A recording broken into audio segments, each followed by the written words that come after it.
বন্ধুরা দেখুন, আমি আজকে রুটি দিচ্ছি, এদের পায়ে রুটি দিই।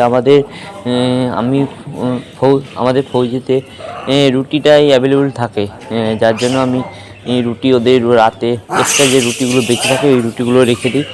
ওটার জন্য আমাকে অনেক কিছু বকা শুনতে হয় অনেকের কাছে, কেন আমি পুরনো রুটিগুলো অন্য কেউ নিয়ে যায় গরুকে খাওয়ার জন্য, গাই ভেজ দিয়ে খাওয়ানোর জন্য। আমি তবুও ওদের কথা না শুনিয়ে লুকিয়ে রুটিগুলো রেখে ওগুলো আবার সকালে অফ টাইমে আমি যখন কাজের থেকে ফিরে আসি তখন এদেরকে খাওয়াই।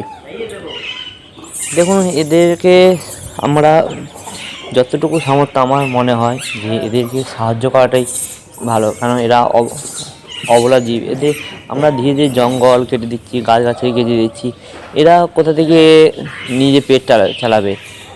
আর আমরা এক টাইম যদি না খেতে পাই তখন আমরা কীভাবে করি? আর এরা তো অবলা জীব, এরা কোথায় পাবে প্রতিদিনের খাবার? আমাদের যে বেঁচে থাকা খাবারগুলো যদি এদের দিয়ে থাকি তাহলে এই পশুগুলো কমসে কম বেঁচে যাবে, আর আমাদের সব জীবজন্তু, আমাদের প্রকৃতির ভারসাম্য। এই যে আমি সবাইকে বলবো, আপনারা যতটুকু পারেন যখন পারেন এদেরকে সাহায্য করবেন। সে বাঁদর হোক, কুকুর হোক, বা যে কোনো পশু পাশে। আর এদেরকে মারধর করবেন না, তাড়িয়ে দেবেন ঠিক আছে, কোথাও আপনার শস্য ক্ষেতি নষ্ট করছে তাড়িয়ে দেবেন, কিন্তু ওদিকে অনেকে প্রচণ্ড মারধর করে, অনেকে আমি দেখেছি ইলেকট্রিকের তারও লাগিয়ে দেখি অনেক ক্ষেতে।